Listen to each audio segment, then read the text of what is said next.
Hello and welcome to this fabulous Tuesday on Crypt. Oh my God, are we seeing a relief bounce? I mean, I sure hope so. It's been relentless dumping of the BTC price, and now we're seeing some nice positive rebound, especially on certain alts, which might signal that some of the worst pain is over. This is TBD, but as the government reopens and liquidity begins to be injected back into the system, it may just be that this drawdown is part of the natural process, but there doesn't seem to be a particular catalyst that signals the end of the trend. Now, today I want to discuss a hit piece coming out of the Atlantic that's putting the fear of God into cryptocurrencies at broad, focusing on stablecoins, but we also have some amazing releases in the app layer that correspond to the article and show the expansion of how we are flipping the environment relating to banks, banking, the way we store our wealth, and unlocking and beating inflation for the general user. Let's hop into it because there's a lot to cover.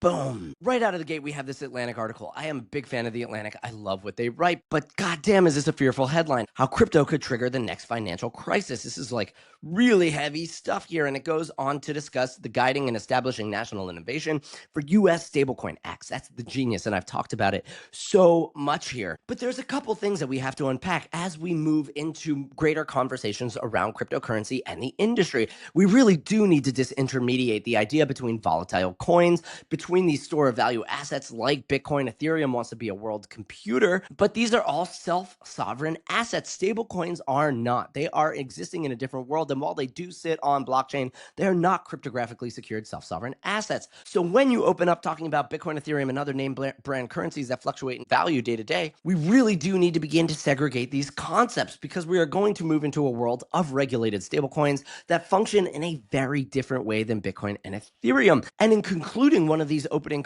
dialogues, it says, if or when the coin explodes, talking about the Genius Act more or less ensures that the US government will have to bail out the stablecoin issuers and their holders on a scale of hundreds of billions of dollars. Why? Why does it say that? The Genius Act forces these people to actually hold their reserves in safer supplies so that if there is a run, they can redeem one for one their assets. Now, what's crazy is what is the blow up? What is an issuer going to blow up that we have to bail them out? These are like private companies, and there's no need to bail them out. There's no contagion effect. It will just be a loss of money, and the shareholders will lose their value. So it's utterly ridiculous to be talking to the normies out there and to say, hey, look, there's a systemic risk that's happening here akin to 2008, which they go into with 2007 and the AAA subprime bonds and blah, blah, blah around 2008. Now, trying to educate people while also scaring the living daylight out of them is just a very weird way to approach this. The author writes $100 purchase of a stablecoin today should be $100 in the future, which makes it a safe place to store funds. Stablecoins are meant to offer all the security and liquidity of a bank deposit with the digital architecture of a cryptocurrency system. That's not really true. Again,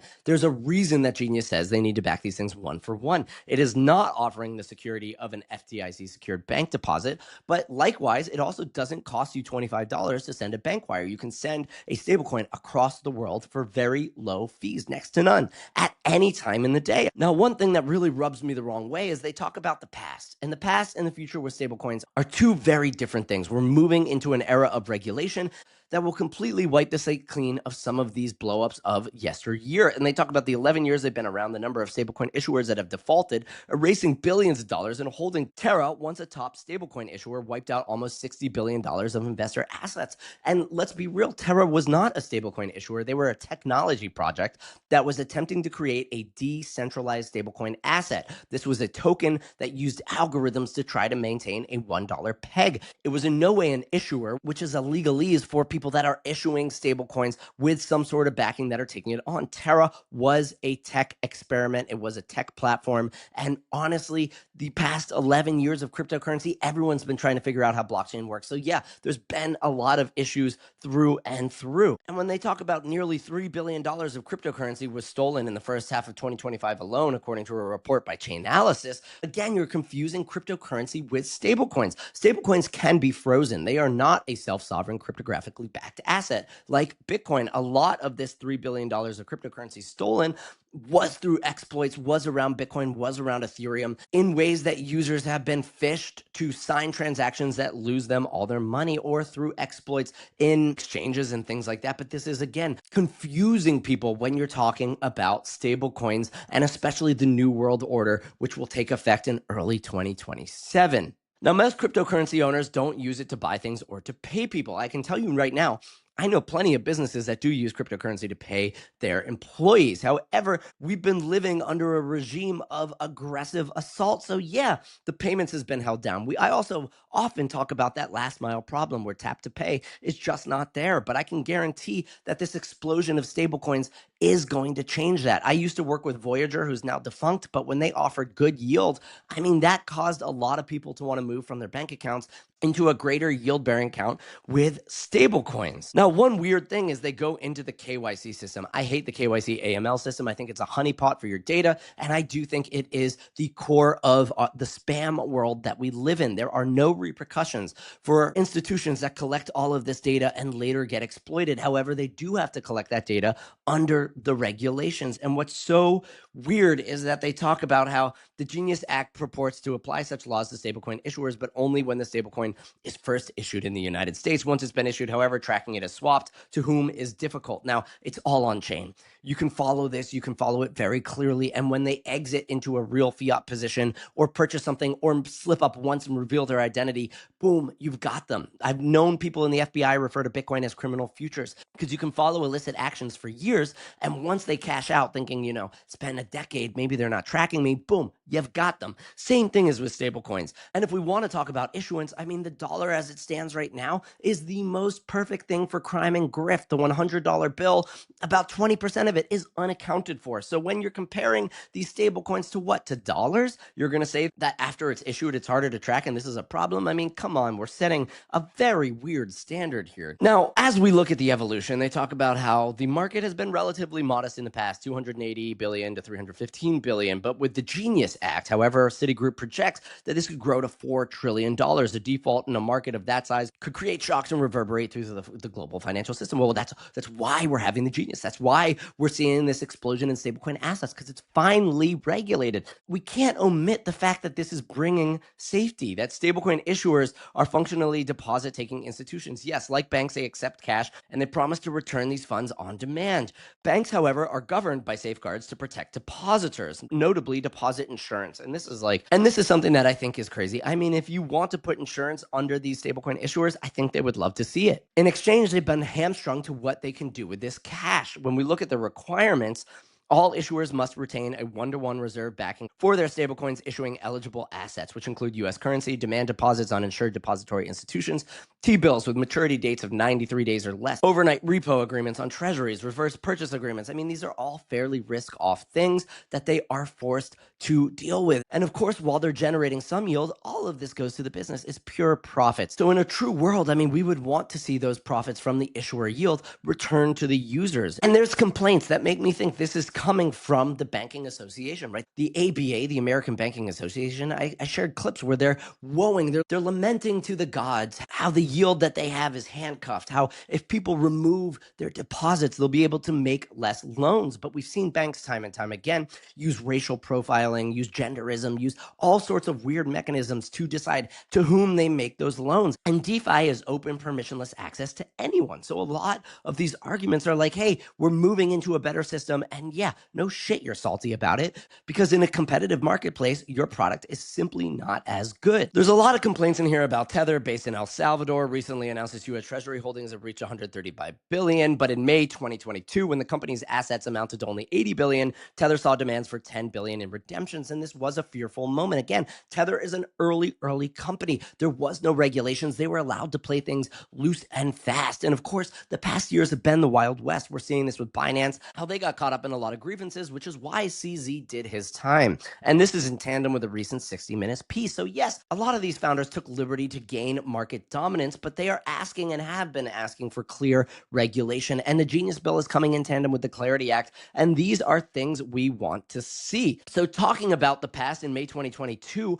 under the assault of Gensler and everybody else, when we were saying, hey, we, the industry, are afraid of Tether and how they operate, please come in and regulate them. We want these securities. And they're trying to stoke some fear here. For most people, these arguments have felt remote. Cryptocurrencies do not interact yet in a meaningful way with the rest of the economy. If you don't want to play the game, you won't get hurt. When the big crypto exchange went bust, I mean, come on. FTX was pure crime. The SEC missed it, even though he was very close to Gary Gensler himself. But FTX was again during that period of poor regulation. In fact, FTX FTX was trying to garner votes for regulation that would crush DeFi because he wanted to keep that centralized power play that he was building in line. But it turns out that DeFi actually keeps us sovereign, has the assurances of code, the don't trust, verify, and a lot of the grievances here are just completely ignoring the benefits that we get as a result. Now, as we continue to go in, it talks about 2023. Binance just paid more than $4 billion to the U.S. Treasury after the Justice Department found that they exchanged and allowed suspicious transactions with terrorists, including the Palestinian Islamic Jihad, Al-Qaeda, the Islamic State of Iraq, ISIS, and Hamas. These guys have tons of dollars flowing through them, but in reality, we can actually see these transactions. Hamas recently stopped requesting Bitcoin, citing that when they were cashing out, it was revealing the identity of their funders. They said, please stop sending us money in Bitcoin because it's blowing up our spot. We're getting caught. And nobody's talking about any of these positives. So yes, it does beat Western Union, who has to cry about the fact that they have all these regulations to maintain. But the other reality is that Western Union is existing in a less competitive environment. The blockchain doesn't cost all of these fees of Western Union. It can move money with great ease.